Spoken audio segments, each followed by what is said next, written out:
in hope. So let us minister to it. Father, you created Ethel. You created her to be perfectly Ethel. And you've called her, Lord, to be a gift to your family that only Ethel can be. And we gather here this afternoon, and we ask that that spirit be set free in Ethel, to work within her, to perfect her, to make her whole, or what we would say holy, so that her words may not be from her mind, but from her heart, and would speak to us where we are, and open our hearts to receive that message, Lord. For we are all one family, but one family in particular is the one that's closer to us. Bless us, and bless Ethel as she shares your word with us. And we ask this through Christ our Lord. Amen. Thank you. Go in peace.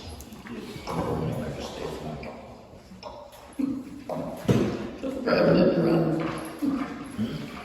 Good afternoon. Good afternoon. It is my pleasure that I can share today about what's happening in my family presently.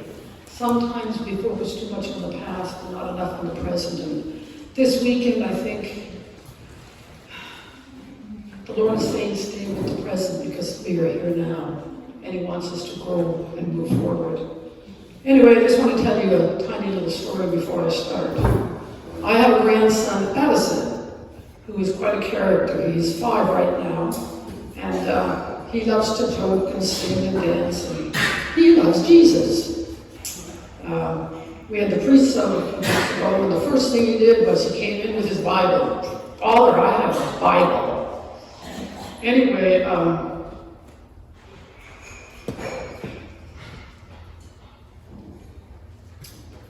about 2 years ago, his older sister, Abby, only grade 1, really quickly learned how to read. And she started reading to Addison the Bible. She had a children's Bible. She started reading to Addison's Bible.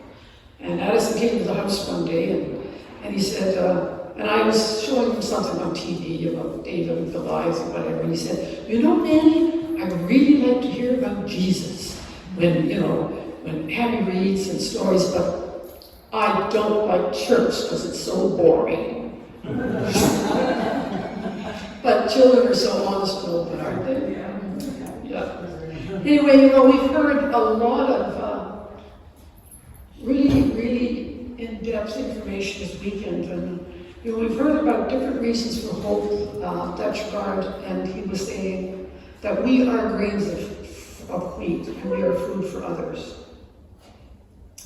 And Dave, he spoke, he said to be alert and ready to hear that doorbell. And JF was saying it's time to clean house. Mainly, they were talking about the regular things that we think about when Advent is here, and it's more of a renewal of our own hearts. So today I'm going to focus on Advent as a time of invitation, which calls each of us to go a step further. It is an opportune time to increase our desire to welcome not only ourselves, but others to the Lord. A time for renewal within our relationships, all our relationships, or better identified as social hope, not only for today, but for tomorrow. And speaking about family, JF certainly did a great job of an example of invitation, but it was son to father. And he did it in a way of specifically asking. So today, my talk is going to be more as a parent and a grandparent. And we can invite people in different ways, okay? And I'd also like to reinforce that it's crucial, especially during this time of year, that we work towards replacing that culture of darkness with the great lights of the true light and the meaning of Jesus' birth. The other day I took a sign that says, "Make Jesus your light." And and I hammered it to the lamppost on the main road. So I'm hoping I will get somebody, whatever. Anyway, it's up there. Okay.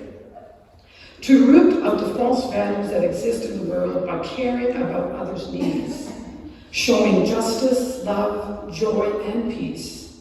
That is, to bring hope to the world around us. I'd like to call it Advent Action, or AA. Last month, I attended the Assembly of the Archdiocese of Halifax, and the theme was called Accompaniment. Another A. Okay. We were reminded that much like the disciples on the road to Emmaus, that we are not alone in our faith journey. Jesus accompanying us always through all the challenges and joys of our life, of our faith. And just as Jesus called his disciples to do as he did, we too are called to be the missionaries of today, to walk with others while inviting them into conversation of faith. So where is Advent calling you? And where do we start? I'm sure most of us have, spoken about our faith to our relationships, friendships that we've had among ourselves here. We're not afraid to do that among ourselves, and maybe we don't do it as much with friendships. But how often do we step sort of beyond or we can't tell them what to do or afraid what might happen? How often do we speak to our own children and our grandchildren about faith? In the Catholic Catechism 2225, it states that parents are responsible for evangelizing their children, to initiate them at an early age, and to remain a support throughout their lives. And I know that, I think it was Gerard quoted Proverbs 22:6. Train up a child in the way he should go, even when he is old, he will not depart from it. Once a parent, always a parent. We need to walk with our families, not around them, beside them, behind them, okay? It is important that we not only take time to share about our own lives, but we need to sit and talk to them about theirs, with understanding and non-judgment, and sometimes that's really hard to do. We need to be present in whatever way we can. The bottom line is meet them where they're at. Talk about what they like, what they're doing, how well they're doing. Okay? So I'm going to share how God has accompanied me on my journey as a parent and grandparent. Above all, I have learned not to let fear stop me from sharing faith with my children, and that actions of faith and love give hope, and hope brings joy. And speaking of joy, as a grandparent for over 17 years, there has been no greater joy than the company of my grandchildren. And by the attendance today, I'm sure I'm speaking to many of your hearts here. Their innocence, their honesty, their openness, these are great traits that we can learn. When we see the innocence of a child and their laughter and their giggling and making them grow, it's just freedom, their freedom. They love to listen to stories. I like to sit and watch movies with them so that you can go through it with them. And lots of times it's more biblical because, in the case of my two grandchildren, they don't have TV, so it's pretty good they're choosing different things. But again, that's something else you can do is try to, choose what your children watch, or your grandchildren, I should say. They are God's gift to us, and we are their hope for the future. I don't claim to have all the answers, but I'm hoping that just by sharing about what's happening in my family right now, that maybe you can either really, really identify with it or say, yes, I could do it that way. But as a single mother of 2 sons and grandmother of 4 beautiful children for over 40 years, I can attest to how God has not only walked with me throughout all my years of parenting on my own, but how he continues to walk with me today. In fact, he has more than doubled my blessings. He's tripled them. With 4 more sons and 11 more grandchildren, just over a year and a half ago. Yes, God is good. In looking back, I often ponder how faith itself has become secondary in so many families. Back in 1955, yes, 70 years ago, when I first started school, a Catholic school, catechism was the most important subject. Church on Sunday was not an option. And the media was not an influence in the way we live our lives. Above all, family came first, and Christ was our center. Moving on, in the time of my 30s and 50s, while raising my 2 sons, media and changing culture of the world and relativism became a larger influence in all areas of their lives, making choices much harder than really in our time. And in Proverbs 22:6, it said that God still gives me hope, and I still have that hope.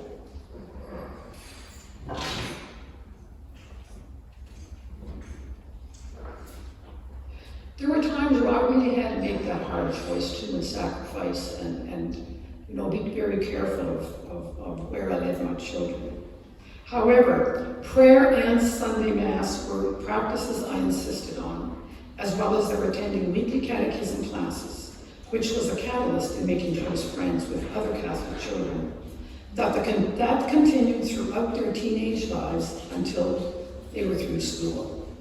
I can attest that the support of these particular friendships that they gained through their Catholic connections made a great difference in my sons' lives. In fact, my son Chad, who had difficulty during his teens, had 2 pretty close friends. And he got his first job with one of those friends pumping gas down the end of the road. And while he was pumping gas, he was his friend's father, his friend was working there, and that friend's father owned this industrial business in Burnside. And he said, Chad, would you like a job, a real job? Chad said, yeah, why not, right? So anyway, he started in the production room. And within 3-4 weeks, they realized the gifts that Chad had and brought him out to the floor. From there, he went into management, and he now owns 1/3 of that company. That's awesome. And I'm going to continue this because I shared this because of what else I'm going to share later, okay? As I look back, I realize how the fruits of my own faith and efforts were not in vain, and how the accompaniment of Catholic friends was and is my strength, as well as I continue to parent. Both parenting and grandparent work as one. Psalm 127. Behold, children are a heritage from the Lord, the fruit of the womb, a reward. And Proverbs 17:6. Children are the crown of the aged, and glory of their children is their fathers.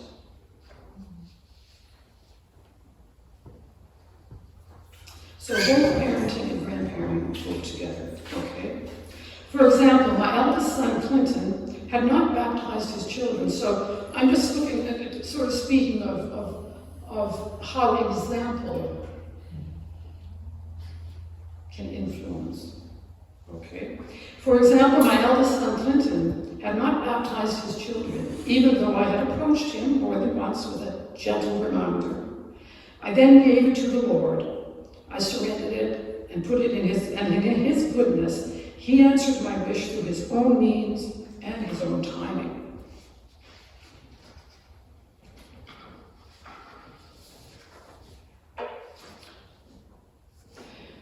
My second son was preparing at the time to get his firstborn baptized. And Clinton came to me and he said, Mom, can I have my 2 children baptized at the same time? And I said, praise God. I went straight to the priest. I said, can we do this? And he said, yes. So that was a great celebration in my time and their time, okay? I'm also so thankful that my sons are very, very close. They grew up without their dad, and they were very close as brothers, and it has been real heartwarming seeing how they have walked together all their lives. And interestingly, I've seen more than once how the youngest brother has influenced the older brother, okay? This is a thankful reason I have for my continued hope for my family. Going forward, it's about 5 years ago, at the time of the birth of Christ,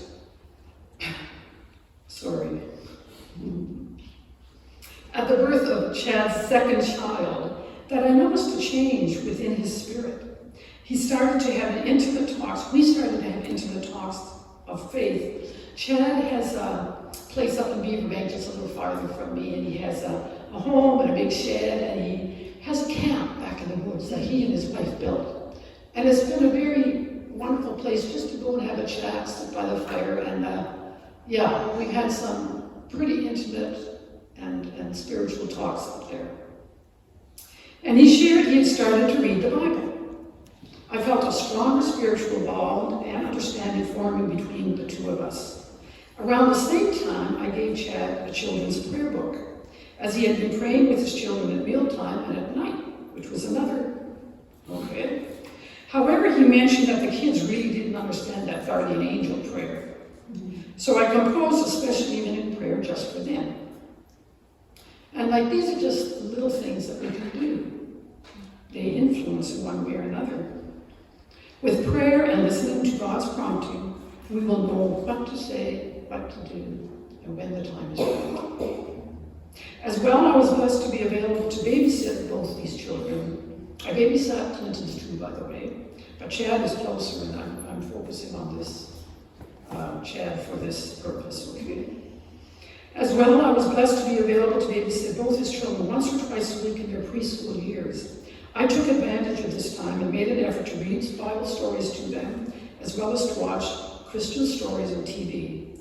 Their favorite was Moses, Noah, Samson, and they liked Jesus when he went with the little children, but you know, their favorite was David and Goliath. I also prayed with them, and after they had learned the Our Father, I suggested they ask their dad to teach me the Hail Mary. I felt that this was one way of helping my son show his faith and responsibility as a father. About a few months later, the kids stayed overnight, and when it came to say their prayers, they became very excited and proceeded, and they wouldn't even pray together. Each of them said, "No, Nanny, I want to say the prayers and show me that I can say my prayers." Okay. They both recited the angel prayer that I had written off by heart. They both said their Our Father. They added the end on that I had added on. And they said the Hail Mary. So I said, "Thank you, Lord." And my hope turned to joy and thanksgiving. More joy. Okay. So moving forward, about 2 years ago, after Chad's firstborn, Abigail, started school, he felt the reality that she was now in a world he could not control. He also realized how culture had not only influenced his own generation regarding parenting, but more serious, how the schools influence the mind of young children. I'm sure you have daughters and sons that are feeling the same way, and you need to sit with them and talk about it, okay? And sometimes the only answer isn't pulling the kid away from school and keeping them at home. It's talking with them, educating them, and having them feel good about themselves so they can move forward. For example, last June, Abigail, who's only grade 1, and this was 2 weeks before the end of school, she told her daddy that they were going to start a rainbow club at school, and how someone who had changed his identity came to talk about gender identity. Chad was speechless. He phoned me and he said, "Mom, I don't know what to do. I don't know how to explain to her that this isn't for her and why she shouldn't go. She's quite a excited little girl and she likes to be involved." Chad, you'll find the words, but we have to be honest with our children. So anyway, it was the following week, I think, that Abby came to the house. And I said, I heard you had a visitor at school. And she said, yeah. Yeah, you talked about, about, I don't know, who we are, and yeah, there's a rainbow club. So I said, okay. I simply asked her a few questions. And if you notice in the Bible, Christ didn't answer people all the time. And in fact, most of the time he would ask questions. I said, Abby, you know the difference between a girl and a boy? She said, yeah. I said, do you know you're a girl? Yes. I said, do you like being a girl? She said, yes. And I said, do you feel good about who you are? She said, yeah. And I said, well, you know, Abby, that club isn't for you. I said, it's for little girls and boys who are mixed up. Maybe they just, I don't know, maybe they just feel that they don't look right, or maybe they don't feel right, and they don't have anybody to go to. And I said, maybe they need to talk to somebody about that.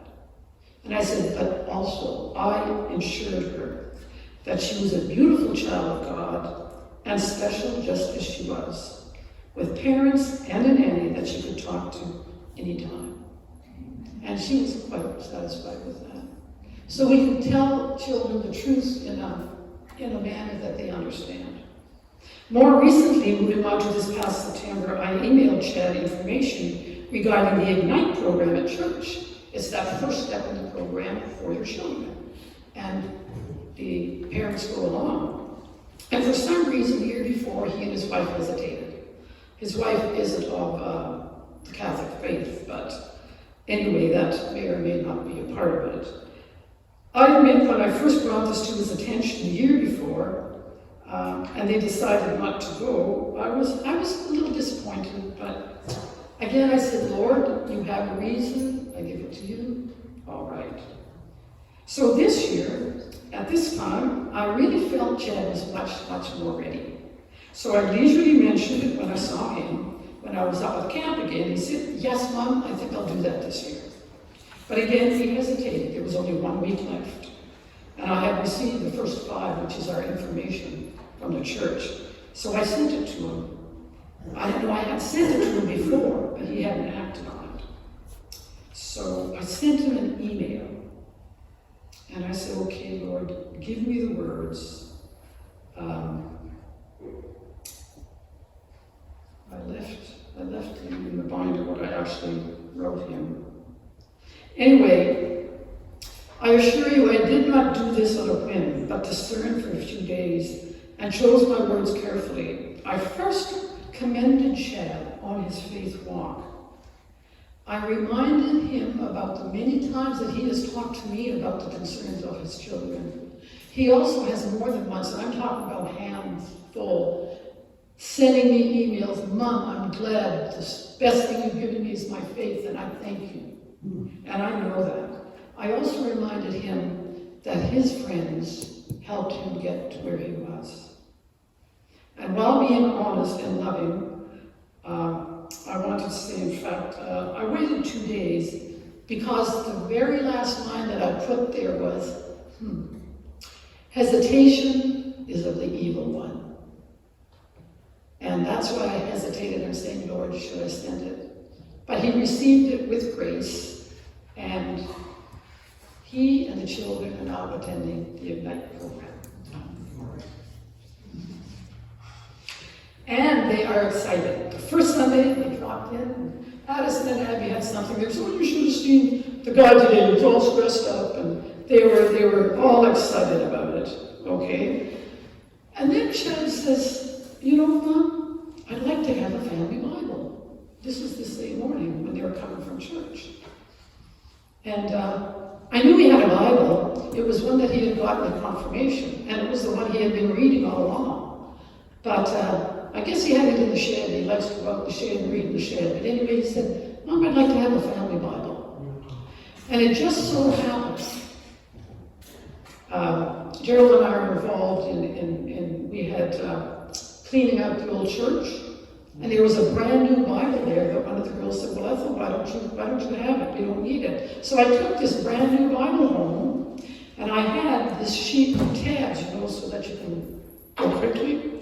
I put them all on, and I said to myself, I'm going to start from the front of the Bible and read my Bible again. So I had gone through Genesis, and I think I was in the second one, and I had noted a few things. I only had this Bible for 2 or 3 weeks. And I said, Chad, I have a Bible I will give you. And he said, well, Mom, will you sign it? Will you put your name in it? He's very traditional. He loves family heritage. He really, really does. So I did. I said to Chad and family from your nanny. So you can see how God things just keep going. Okay?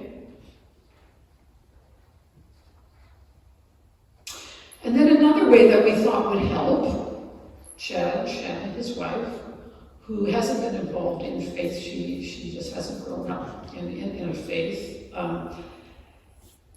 would feel more comfortable like in church with the priests. So we invited the priests out for supper. And one of our priests, Father Tim, very recently that has come, beautiful, beautiful companions of the cross, is blind. And of course, I was thinking, how is little Addison going to handle this? I know Addie probably, she's a little older. So anyway, we had just finished eating supper, and Father Tim was sitting in the chair, and Addison was on the floor playing with the cars, and I don't know if Father Tim made the suggestion or little Addison did. But here we saw Addison taking the cars over to Father Tim and saying, can you guess what kind of car this is? Can you guess what kind of truck this is? And he was really playing games with Father Tim, and Father Tim was doing awesome. Like, he was guessing it left and right. So then little Addison said, I'm going to play a trick on him. I had a box of after eights, the after eights. So we said, I'm going to give this to Father. So he sticks it in Father's hands and he said, Father Tim, do you know what this is? And he says, yeah, a box of after eights. Addison, he was stunned, he didn't know what to say. Anyway, my Chad and Shanna said they're going to wrap up a box of after eights and give it to Father Tim for Christmas. From Addison. Now, through these past years, I've seen Chad's faith grow stronger every day, and I believe this was another stepping stone to an incident that just happened a week after their first gathering at church. I truly believe God picked this time in Chad's life to further his trust in God, a time for Chad to be healed of a couple of childhood traumas, to recognize the need to be freed. The first thing, it was a Sunday. No, it was the following Sunday, because they had to unite every 2 weeks. Chad got up in the morning, he was feeling faint, he was walking through the bathroom, and he collapsed totally on the floor. He had convulsions, his eyes were going in his head, he became pale, and he believes that he was not breathing for some seconds. And during that time, he had some things happening within his spirit. He was in great distress and totally overwhelmed. Of course, they called 911. And little Addison is the one that saw him. So anyway, what I thank God for was, while he was still on the floor and not moving, he called me on the phone to pray with him. So I did. I prayed with him. The ambulance came, they took him to emergency. Now, he didn't understand what or why, what was happening. He told me about experiencing very dark feelings and a deep inside giving him panic and fear. He also felt helpless and scared for his wife and his children, knowing they were frightened by this incident. So we chatted after that. At times like these, I simply make myself available and try to be supportive in whatever way I can. I also visited Chad the following day and had a one-on-one talk.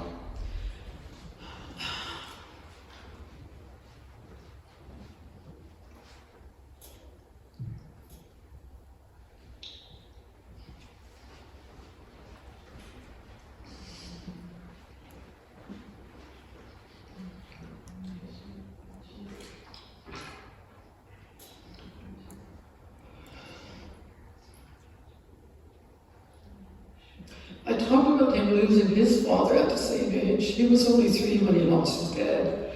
And I don't believe that he really, well, sometimes there's things hidden in us that haven't been revealed, and they have to be brought forward for us to be healed and free. And also 5 months after Bob died, Chad burnt himself, 3-degree burns. He was on fire one morning, running into my bedroom. And he was in ice for 6 weeks straight. And after that, he used to come and say to me, Mom, I don't like myself. I don't like myself. And even in his teenage life, I would help him do projects. And he was really smart and intelligent. He would put the projects under his bed and he wouldn't take them to school. He got the highest in drafting and he dropped out of his class. And there were things he did that just weren't explained. It was like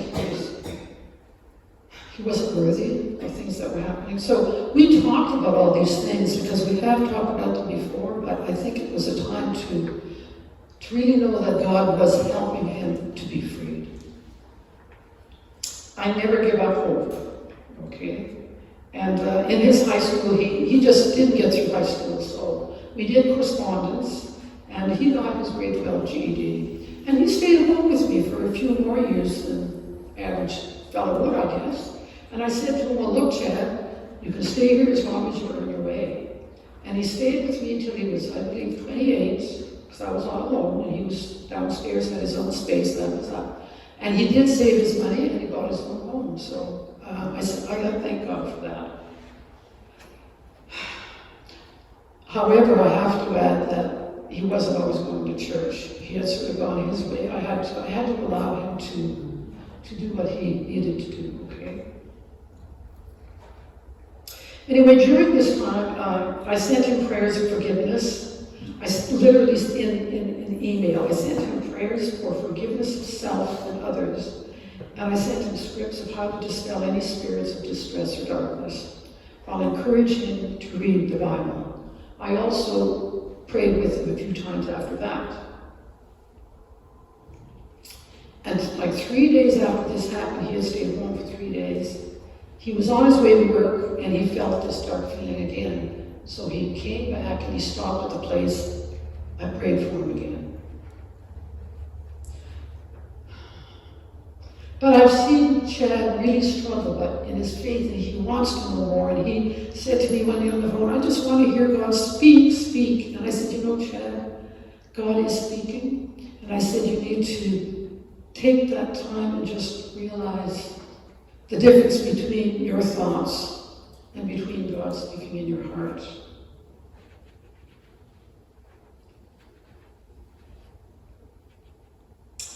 And because of Chad's actions and words of hope and faith in God at this time, I believe his wife Shanna also has had some level of conversion.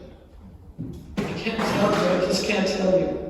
The day after he fell, Chad was reading on the deck, and Shanna was hanging up the clothes, and he was reading on the deck, and she said, Chad, what are you reading? He said, I'm reading the Gospel of John. And this is the first time she shared with Chad that she used to read the Gospel of Matthew. And she said, I liked Matthew. And that evening, because Chad was still trying to get his rest, he went to bed before she did and fell asleep. And he said he woke up in the middle of the night, and her Bible that he didn't know she had, it was the St. James Bible, was open at Matthew, and she had started reading her Bible. Once again, about 2 weeks later, he was having a hard time with dark feelings and lightheadedness, and he called me to come to his place and pray with him again. This time, Shanna joined us, and Shanna prayed with us. And she thanked me. She thanked me for being who I was. She thanked me for praying with Chad, and she just thanked me for being there. And this doesn't stop. Chad went back to work, and they knew that, he had gone through some sort of trauma. And there's this younger fellow, I don't think he's really young, but he's a younger fellow than Chad. Chad's 45, by the way. And I think this young fellow's probably in his 30s. in his 30s. And he said to Chad, I heard that, you had something happening. Chad told him what happened. And he said, well, you know what, Chad, that is really odd, he said, because over the weekend, I met a person that was Christian that I got talking to. And he said, it's the first time I've prayed he said, I can't remember the last time I really prayed. And he said, we prayed for you. And Chad said, Mom, I thank God because he said, now I feel that I can, it was like, he said, I always saw something special in this young fella. He said, now I think we have a bond. And he said, I can be more open about my faith.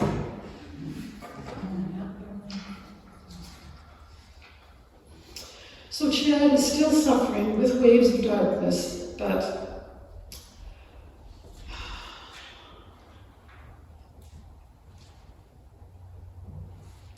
but we continue to talk, and I continue to pray with him, and he is growing. And his wife even texted me the other day and said, if you're looking for something for a Christmas present, Chad wants a certain book, and he's looking for spiritual help and spiritual guidance. So I thank God for the closeness that Chad and I have developed over the years, and how Chad has searched for God in so many ways. Our talks, our phone calls, and chats that make my heart leap with joy. How God is working in Chad's family as a whole. How he shares his faith with others, and has turned to the Bible and God to find his strength. Most of all, his choice to share his concerns with his wife and his brother Clinton, who has also been influenced by Chad's example. And speaking of Clinton, Clinton and I have a good relationship. Clinton has a different spirit, and he sees God in different ways. And my hope has not fallen down at all. I know God is working in him in his own way, and I keep praying for him as well. Okay? And Clinton has a son, Wolfie, we call him Wolfgang, who is 17. He just had his 17th birthday, and we went over to visit him. And I said, hey, by the way, Wolfgang, how are things going? He said, well, you know, Nanny, I've been praying lately. I've been praying. I said, well, that's a good sign. I said, what are you praying about? Well, just things. And I said, well, have you ever thought of maybe going to church maybe and starting to receive sacraments, just do a little more in your faith? And he said, oh, Nanny, I'm not ready for that yet. And I said, well, prayer is a good beginning. And I said, just remember, I said, if you have any time you want to talk or any time that you want, talk about our faith. I said, you have a nanny, an aunt, a new grampy. He calls him Grampy G. No, Papa G. Papa G, yeah. I have to tell you this one, just so you know the spirit of Clinton and the difference of Chad, right? Gerald and I had been dating not for a real long time, and anyway, it was almost less than a year, and my birthday came up, and we invited both families for birthday. And so Gerald was cutting the cake, and he said, well, this celebration isn't just for Ethel's birthday, we have an announcement to make. And he said, your mom and I are getting married. Well, Chad, who's 6'2", almost fell over because they know how independent and whatever I was, and I said, I give my life to the Lord Jesus, he's first, etc. He came up and just said, Mom, I'm happy for you. Clinton hollers out with everybody, well, that's great. He said, we haven't had a Papa for 60 years, let's call him Papa G.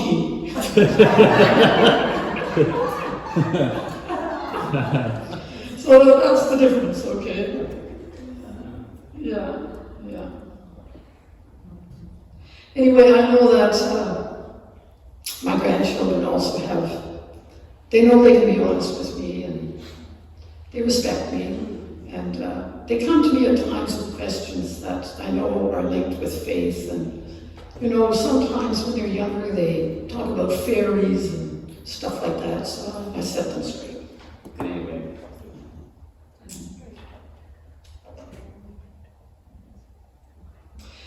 I guess I want to just reinforce that it's never, never, never too late. That God is working in our children no matter how long. I mean, we all know that St. Monica prayed for 17 years for her son, St. Augustine. Well, this is 27 years for me, so you still got time, okay? In summary, I want to assure you it's never too late to accompany not only our own family. Dave, are you around? You have to do something. Okay. Oh, yeah, sorry. Can you do it? It's not ready? Okay. In summary, I want to assure you it's never too late to accompany not only your own family, but others on their own walk in life. Start with casual conversation, and you will find that listening carefully to their stories can often lead to an opportunity to share how God is working in your life. Be available. Timing is of the essence. And when God calls, don't wait. In 1 Peter 4:10, Jesus says, each of you should use whatever gift you have received to serve others. We are called to be a part of our own mission in whatever way we can and to proclaim Christ. And I'm one for acronyms. I like making acronyms. Okay? So I took the word hope, and it's sort of a formation here. Hope is for hugs and love. I mean H. H is for hugs and love. And that's where we start. O is for openness and honesty. P is for prayer and perseverance. And E is for example. And last but not least, a quote from Michelle Moran. And for those that don't know, she was a past president of the International Catholic Charismatic Renewal Services, and she's presently a member of CARIS. She says, "This is the hour of the laity, for the grassroots to rise up and to be warriors, soldiers, of the light in midst of the darkness. It is our job as parents and grandparents to go that step further, to be exceptional examples for generations to come. So make hope happen." Thank you. Ethel, what did the E stand for? Example.